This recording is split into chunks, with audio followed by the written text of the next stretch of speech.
آپ حضرات کے سامنے تلاوت کی گئی۔ سورہ یہ تھا کہ صدقہ فطر کے تعلق سے کچھ باتیں آپ حضرات کے سامنے رکھی جائیں، لیکن جب یہ صورت سامنے آئی تو یہ دل یہ چاہا کہ اس صورت کے تعلق سے اس کا بیک گراؤنڈ اور اس کا پس منظر آپ حضرات کے سامنے آ جائے، اور بالخصوص جو کہ ہماری اس مسجد میں مستورات اور خواتین بھی آتی ہیں وہ بھی سنیں کہ اللہ تعالیٰ کے ہاں ان عورتوں کا کیا مقام ہوتا ہے، اگر اللہ پر یوم آخرت پر یقین ہو ان کا کیا مقام ہوتا ہے۔ محمد رسول اللہ صلی اللہ علیہ وسلم کے من جملہ احسانات میں سے ایک احسان یہ بھی ہے نہتی دنیا تک کہ عورتوں کے مقام کو اتنا بلند کیا کہ فرش سے عرش تک پہنچا دیا۔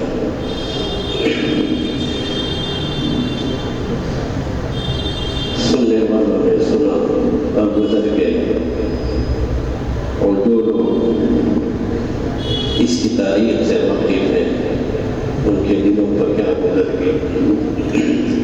اس سورہ کے نام ہے سورہ مجادلہ۔ مجادلہ کے معنی ہے بحث و تکرار کرنے والی،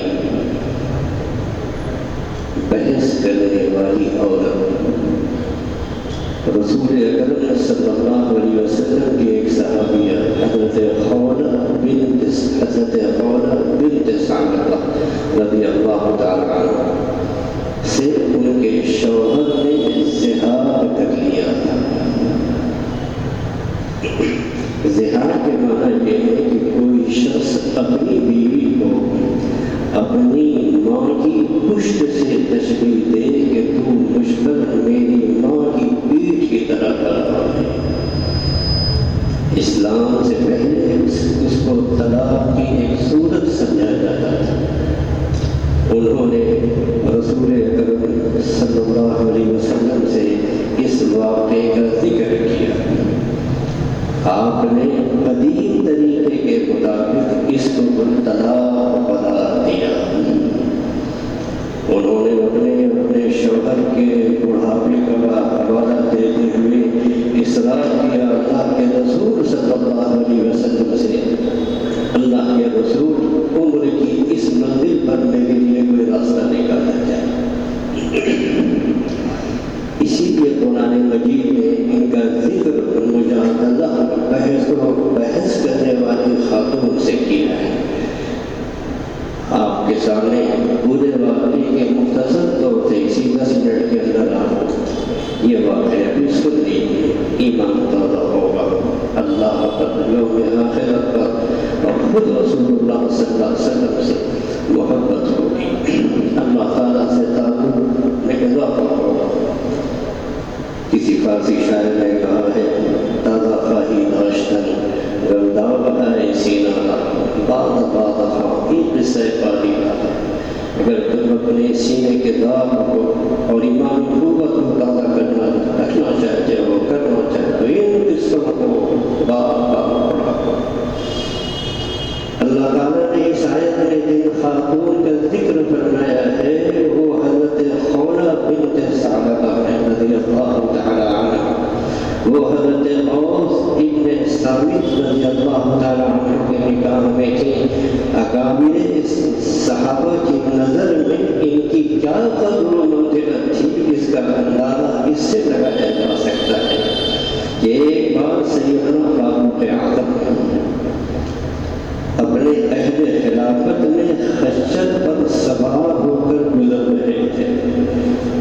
سیدنا فاروق اعظم کی ہیبت اور روب کا یہ حال تھا اور مشہور تھا ان کا کہ جب صدیق اکبر رضی اللہ تعالیٰ عنہ نے ان کو اپنے بعد خلیفہ نامزد کیا تو صحابہ کرام نے آ کر کے شکایت کی صدیق اکبر رضی اللہ تعالیٰ عنہ سے، آپ نے عمر کو خلیفہ بنا دیا۔ وہ رسول اللہ صلی اللہ علیہ وسلم کے سامنے اور آپ کے سامنے وغیرہ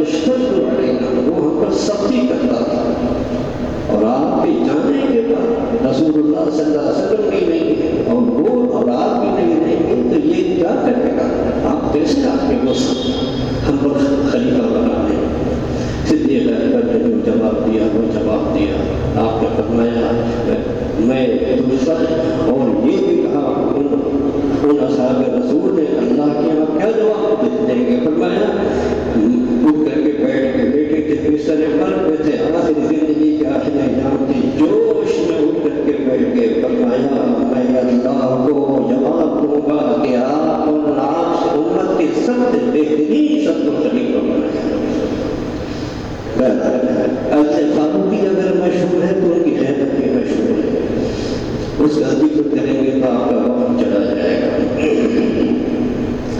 کچھ لوگ اور بھی ان کے ساتھ تھے، حضرت خولہ نے ان کو روکا اور کسی نور آیا کے بغیر دیر تک بات کرتی رہی، کہنے لگی کہ اے عمر، ایک زمانہ تھا کہ لوگ تم کو عمیر کہا کرتے تھے، عمر نے عمیر یعنی چھوٹا عمر،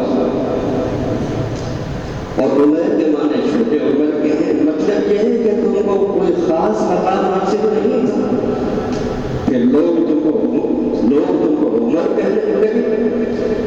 اب وقت آیا ہے کہ تم کو امیر المومنین کہا جاتا ہے، تو اے عمر اللہ سے کرو، جس کو موت کا یقین ہوتا ہے وہ ڈرتا رہتا ہے کہ کوئی ضروری کام رہ نہ جائے، اور جس کو حساب کتاب کا یقین ہوتا ہے وہ اللہ کے عذاب سے ڈرتا رہتا ہے۔ سیدنا فاروق اعظم تاریخ میں ہے اور حدیث کی کتابوں میں برابر ٹھہرے رہے، ان کی بات سنتے رہے۔ لوگوں نے سیدنا فاروق اعظم سے عرض کیا کہ اس بڑھیا کے لیے آپ اتنی دیر ٹھہرے؟ سیدنا فاروق اعظم نے فرمایا کہ خدا کی قسم، اگر یہ مجھے صبح سے شام تک بھی روکے رکھتی تو میں سوائے فرض نماز کے یہاں سے ہٹتا نہیں۔ تم جانتے ہو کہ یہ بڑی خاتون کون ہے؟ خولہ بنت ثعلبہ ہے، جن کی فریاد اللہ تعالیٰ نے ساتوں آسمان کے اوپر سے سنی ہے۔ کیا رب العالمین ان کی بات سنے اور عمر نہ سنے؟ یہ عمر کی وجہ ہے، ان کی بات پوری سنی۔ اسلام سے پہلے طلاق دینے کا طریقہ تھا کہ شوہر بیوی کو اپنی ماں سے اور اکثر اپنی ماں کی پیٹھ سے تشبیہ دیتا تھا، کہتا تھا کہ تم مجھ پر میری ماں کی طرح حرام، ماں کی طرح ہو۔ اس کے بعد سمجھا جاتا تھا کہ وہ عورت اس کے لیے ماں کے درجے میں آ گئی، اور یہ طلاق مبلغہ سے بھی زیادہ سخت مانی جاتی تھی۔ حضرت اوس ابن ثابت، حضرت خولہ دونوں خاصے بوڑھے ہو چکے تھے۔ کسی بات پر حضرت اوس کو غصہ آ گیا اور انہوں نے اپنی بیوی سے کہہ دیا تم مجھ پر میری ماں کی پشت کی طرح ہو۔ پھر فوراً ہی رجوع کرنا چاہا، حضرت خولہ نے کہا کہ جب تک رسول اللہ صلی اللہ علیہ وسلم سے مسئلہ معلوم نہ کر لیا جائے تو میرے قریب بھی نہ آنا۔ پھر وہ بارگاہ نبی میں حاضر ہوئی اور کہنے لگی کہ میرا شوہر اللہ کے رسول میری ضمانت کھا چکا ہے، میرے پیٹ کو نچوڑ چکا ہے، اب جب میں بوڑھی ہو رہی ہوں تو اس نے مجھ سے زہار کر دیا ہے، میں پریشان ہوں زندگی کے اس موڑ پر کہ جاؤں کہاں، تو کروں تو کیا کروں، اور کس کے سہارے زندگی گزاروں۔ آپ نے فرمایا تم اس پر حرام ہو چکی ہو۔ وہ اصرار کرتی نہیں کہ میرے شوہر نے مجھے طلاق کے الفاظ نہیں کہے، ماں ذکر اللہ یا رسول اللہ، اللہ کے رسول انہوں نے طلاق کا لفظ نہیں دیا۔ آپ نے فرمایا کہ تم اس پر حرام ہو چکی ہو، اور آپ یہی فرماتے رہے، وہ برابر اصرار آتی رہی کہ انہوں نے مجھ کو طلاق نہیں دی، طلاق کا لفظ نہیں لیا ہے۔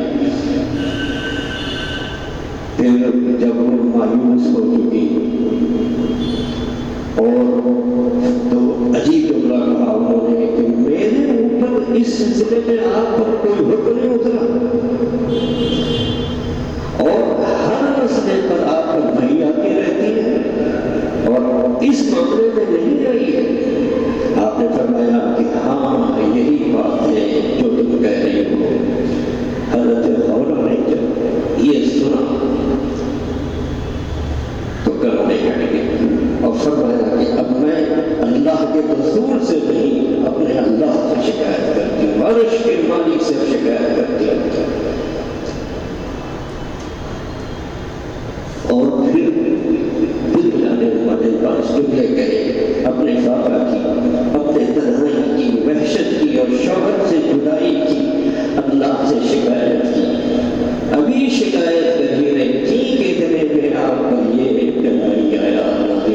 قد سمع الله قول التي تجادلك في زوجها وتشتكي الى اللہ۔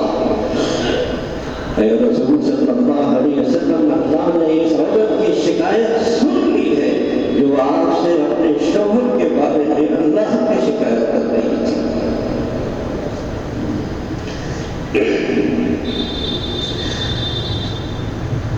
اتنے میں آپ صلی اللہ علیہ وسلم کا پھر آپ صلی اللہ علیہ وسلم نے ان کے شوہر سے کہا ایسا ہے کہ ایک غلام آزاد کر دو۔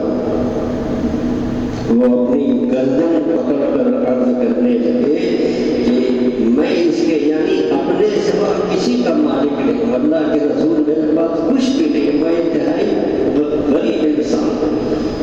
آپ نے فرمایا کہ پھر تم مسلسل 2 مہینے کے روزے رکھ لو۔ حضرت عورت نے عرض کیا، عجیب بات کہی کہ میں 3 دن میں 3 بار اگر نہ کھاؤں تو میری بینائی بدل سے ہو جاتی ہے۔ تو ارشاد ہوا کہ 60 مسکینوں کو کھانا کھلا دو۔ تو کہنے لگے کہ یا رسول اللہ آپ ہی اس سلسلے میں میری مدد فرمائیے، یہ بھی میرے بس میں نہیں ہے، میرے پاس پیسے ہی نہیں۔ رسول اللہ صلی اللہ علیہ وسلم نے نہایت عنایت فرمایا، اس طرح آپ نے ان کی مدد کی، اس طرح انہوں نے 60 مسکینوں کو کھانا کھلا کر کے کفارہ ادا کر دیا اور بیوی ان کے ضروریت میں آ گئی۔ زہار کے شرعی حکم سے پہلے ذرا رک کر ان واقعات پر غور کر لیجیے۔ اس سے ایک سبب تو یہ ملا کہ عہد نبی صلی اللہ علیہ وسلم نے خواتین کھل کر اپنا مدعا پیش کرتی تھی اور پوری جرأت کے ساتھ اپنے مسائل کو رکھتی تھی۔ عام طور پر تصور کیا جاتا ہے کہ مسلم معاشرے میں عورت کو بہت دبا کر کے کیا رکھا جاتا ہے، ان کو زبان کھولنے کی بھی اجازت نہیں ملتی، یہ غلط ہے۔ پھر رسول اللہ صلی اللہ علیہ وسلم نے دوسری بات جو غور کرنے کی ہے، ان کی جرأت مردانہ گفتگو کا کوئی برا نہیں مانا بلکہ کمال شفقت کا معاملہ فرمایا اور کفارے کی ادائیگی میں حضرت اوس رضی اللہ تعالیٰ عنہ کی مدد فرمائی۔ بلکہ روایات میں آتا ہے کہ یہ جملے سن کر کے آپ صلی اللہ علیہ وسلم مسکرائے، کہا کہ اچھا ٹھیک ہے۔ اسی طرح سیدنا فاروق اعظم کا تواضع دیکھیے، امیر المومنین ہونے کے باوجود حضرت خولہ کی ایسی بات کو جن میں زجر بھی تھی، تنبیہ بھی تھی، تنبیہ کا پہلو ہوتا ہے، کہہ رہے ہیں ارے عمر تم تو وہی ہو، تم کو لوگ عمر کہتے تھے، لیکن کس قدر صبر کے ساتھ سنا، محض اس احترام میں کہ اللہ کے رسول صلی اللہ علیہ وسلم کے سامنے یہی عورت تھی کہ اللہ تعالیٰ نے وہی نازل کی 7 آسمان کے اوپر سے۔ یہ کیفیت کسی انسان میں اللہ تعالیٰ کی غیر معمولی خشیت کے بغیر نہیں ہو سکتی۔ ام المومنین حضرت عائشہ رضی اللہ تعالیٰ عنہ اس وقت وہاں پر موجود تھی، فرماتی ہے